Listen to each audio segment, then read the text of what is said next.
So, Chapter 279 of the Blue Lock manga has just been released. Well, the spoilers at least at the time of me scripting this. Sorry for those of you who I'm catching off guard with this one. But with it, the entire landscape of the series has just shifted forever. Previously preconceived notions regarding talent, skill, and the true intentions of the Master Strikers themselves have been shattered. And honestly, to the shock of most, this, as well as the subsequent continuation that we're going to see in Chapter 280, could have the potential to be one of the most influential moments in the entirety of the Blue Lock manga. And that, ladies and gentlemen, is due to one man alone, the teenage wonder kid blessed with the gift of a god. The leader of France's Paris X-Gen, and as of right now, off this feed alone, the current best player in all of Blue Lock. Yes, ladies and gentlemen, you heard it right, the final villain of Blue Lock has finally been revealed, and it is none other than the God Sprinter, Julian Loki. So folks, with that reveal, an entirely new chapter seems to be opening before our very eyes, and if you so much as even blink, you're gonna miss it. Now I can't lie, I've been very heavy on the Loki train since day one, literally day motherfucking one. Not only this, but ever since the commencement of the PXG match, I have been predicting, calling out, hell, even demanding an awakening from the Prodigy, and lo and behold, my wishes were granted. As we see in the recent Chapter 278, as well as continued on Chapter 279, the Emperor himself, Kaiser, steps up to take a free kick. Now I'm not gonna lie, I would not have been shocked if Kaiser just belts us into the back of the net, we call it fair game, and that's just, how it ends, because in all fairness, he probably should have. Not only does Kaiser possess the fastest shot swing in the world, as well as possessing some of the best scoring talent in the verse, but he had met the perfect conditions for him to unleash a full power Kaiser impact Magnus, and that is exactly what we saw him do. Bending the ball an ungodly amount, faking out even Omni Isagi, who got caught lacking and predicted the kick incorrectly, leaving the right side of the net wide open for a goal. Or so we thought. Because before we could even react to it ourselves, the true Prodigy appeared before our very eyes.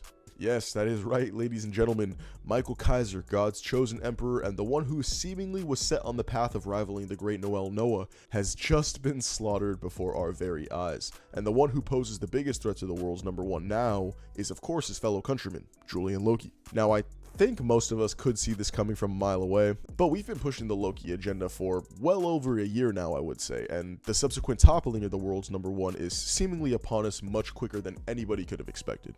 So without further ado, I want to take a look at the otherworldly feat we just saw out of the French superstar, alongside any other displays of his strength, in order to hopefully open your guys up to the fact that, at the current moment at least, Julian Loki holds the tools necessary to usurp the great Noah, and finally call himself the world's greatest once and for all.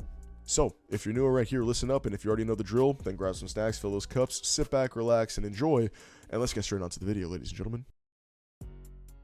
So, to understand truly just how insane this feat is from Loki, we need to understand two things. One, his actual top speed reached in this moment, as well as two, the speed of the free kick Kaiser took in the chapter. The reason we need both is because we need to first calculate the speed of which Kaiser indeed kicked the ball. Then once we have that value, we can take a look to see how long it would take the ball to get from the starting point to the point of contact with the ball, that being the top right corner, then adjusting that time frame to account for the ground that Loki did cover from point A to point B, then and only then can we truly paint a clear picture as to just how fast Loki was moving in this moment.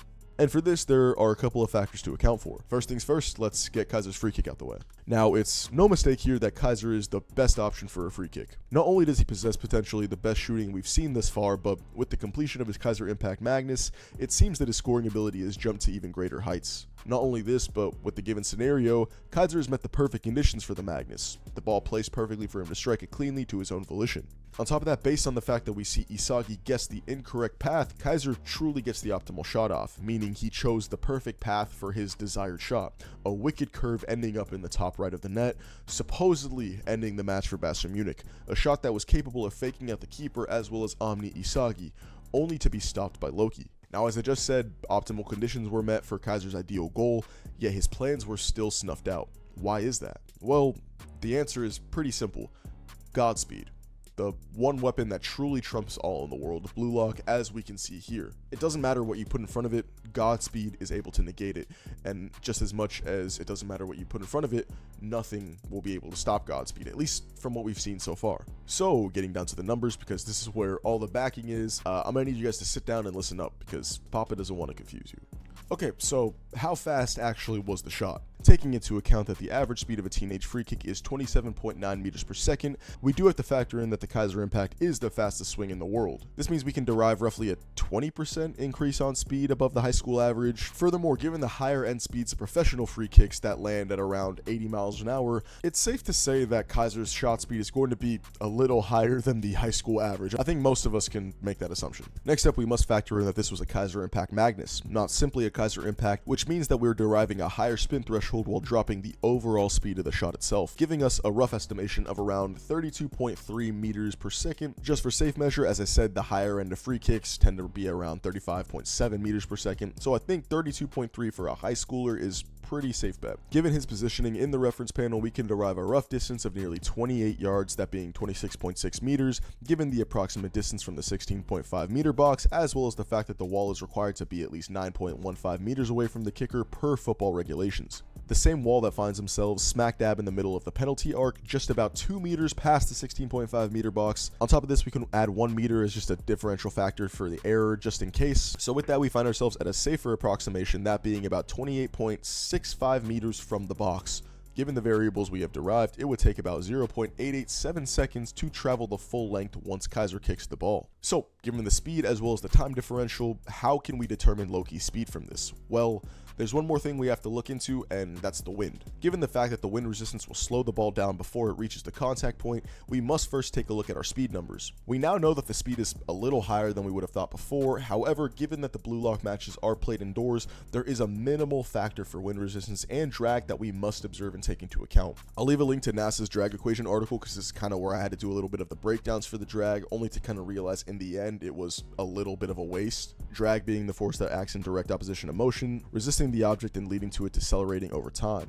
Factoring in the drag coefficient of a soccer ball being roughly 0.12 and increasing the overall drag force given the incredible spin put on the Kaiser Impact Magnus, resulting in more drag being generated, it could be argued that the ball slows to around 28 to 29 meters per second based upon just how much spin is generated. However, in the case of the Kaiser Impact Magnus and how it's said to work, Kaiser seemingly makes the air his ally, meaning that yes, if we're going to lowball it, then the ball would slow down to 28-29 meters per second, just around there. That's kind of just a rough estimate, and he isn't able to kill any sort of drag, but he's able to neutralize the overall effect that drag would have on the ball. But if we use the logic given to us, as well as statements from Isagi, Ness, and even Kaiser himself regarding the shot, Kaiser using the air as his ally could potentially reason that not only is all drag killed when he kicks the ball, but the ball could be accelerating more and more as it reaches the net. Keep in mind, this is manga logic, so take it with a grain of salt, but this would put the free kick at roughly 31.5 meters per second, with a potential acceleration factor of 0.894 meters per second, meaning that if we take the Magnus being allied by the air as a potential accelerant on the ball alongside killing the drag force normally applied on a shot, we can derive a shot speed of damn near 33.194 meters per second, putting it at just shy of 75 miles per hour. I know, pretty fucking crazy. From here, the rest is actually pretty simple. As we can see in this reference panel, we observe Isagi at the moment of the ball's height and curve. We can see his positioning based upon depth perception as well as the location of Isagi and the ball compared to the net. Alongside the ball's height derived by comparing Isagi's height to the ball's location, we find that at the point of Loki's initial burst, we see the ball at roughly 2.45 meters high and around 6 meters from the point of contact. We know that the ball is moving around 33.194 meters per second, meaning that the ball went from the observed reference point right here to the point of contact in approximately 0.181 seconds. Now, the reason we need to know the reference point is because of two things. One, to understand how much ground Loki covered in the given time frame, as well as how quickly he reached the point of contact. Keep in mind, he did jump to make the save as well, meaning that if you wanted to, you could reason his top speed's even higher than these initial calculations, and on top of that too, when factoring in the average velocity of athletes during a running jump, that being 9.15 meters per second, Loki covered the distance in less time than it would take to perform an actual jump in real life. This leads me to a conclusion regarding Loki, that being that his legs are where he derives his power, meaning any motor functions regarding his legs, such as running, kicking, and yes, jumping, are all heightened due to the rapid speeds at which his legs move and generate power. So what does this all mean? Well, based upon the calculations that we've done, we can finally draw our conclusions. Seeing as to how the visible starting point for Loki was directly on the 16.5 meter box, as seen both here and here in the recent chapter, means that in the time it took the ball to travel a measly 6 meters at 33.194 meters per second, Loki was able to cover damn near triple the distance with a whopping 16.5 meters in only 0.181 seconds. meaning that Loki's godspeed allowed him to reach a total velocity of around 91.16 meters per second. Yes, you heard me right, folks. 91.16 meters per second, landing Loki at a whopping 203 miles per hour. Like, what the hell are we talking about right now? It's a soccer manga. Come on, we're outlandish here. Kuroko's is looking reasonable. Again, I'm just, you know what? Whatever, I'm here for it. After running through the calculations with you guys, I hope you can agree. Loki is head and shoulders above the rest right now. He's completely on a different level.